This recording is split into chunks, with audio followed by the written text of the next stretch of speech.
OEF, OIF veterans discharged from the military who have not accessed VA health care have been targeted as priorities.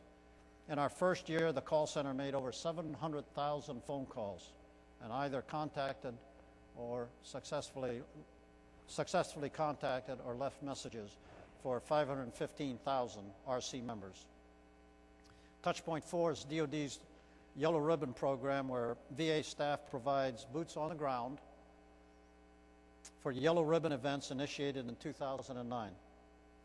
For each of the services, this is during that 30, 60, 90-day cycle of post-redeployment processing. VA has supported over 665 events nationwide, reaching over 80,000 service members and 54,000 family members. Touchpoint 5, DoD's Post-Deployment Health Reassessment, PUDRA.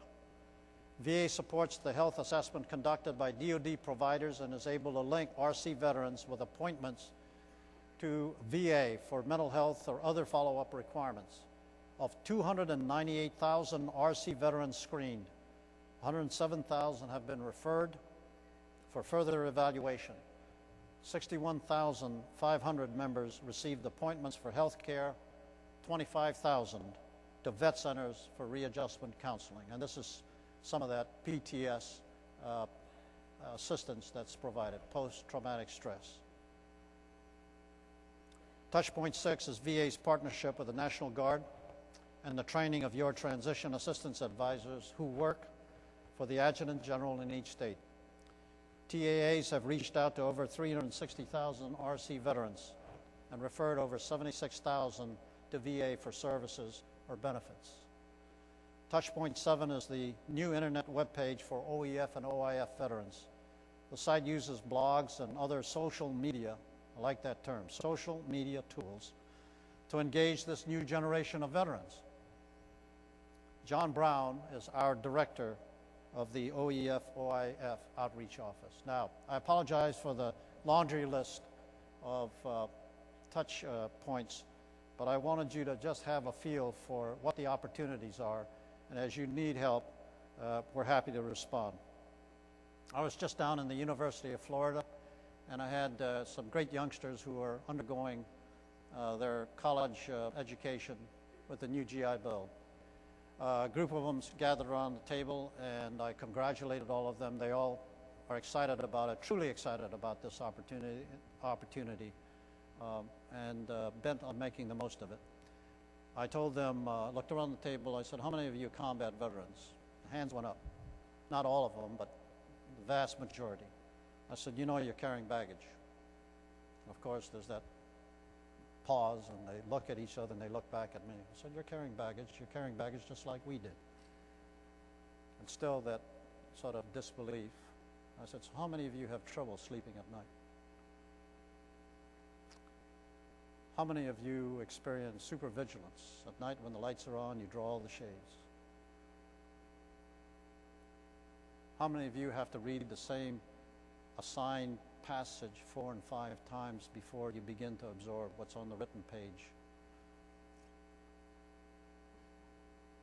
Many of you have anger management problems, and the hands started to go up. And I said, welcome to the NFL. We've all gone through that, and you're going to do just fine. But you got to acknowledge that you got some baggage, and you got to let us help. And right down the street here is a VA medical center, and over there is a vet center. And on a day when you can't make things work in the classroom, drop in there, lots of help available to you. That's what we have to do, and that's what I ask you to do as well with the youngest veterans. Get them to acknowledge and to recognize that help is there. In closing, I'll ask all of you to talk to your soldiers and your airmen, stress the importance of registering of the VA as soon as they're eligible. I think many of them still view us as an organization of old men, and to some extent that's true, but that's changing very quickly. 10 years from now, 15% women in our formation. And you say, well, 15%. Remember, 23 million veterans today, and that'll decline over the next 10 years. But 15% of whatever that end number is, 18 million, 16 million, is a huge number. And we are moving quickly now to restructure our programs, our facilities, to accommodate that kind of change in the veteran population so that women feel that the VA is for them as well, and we are. Again, to General McKinley, Craig, thanks for this invitation. I wish you the very best in a very productive conference. I wish all of you well in your service to our nation. Thank you for what you do, as I said in the beginning. God bless each of you. God bless our veterans.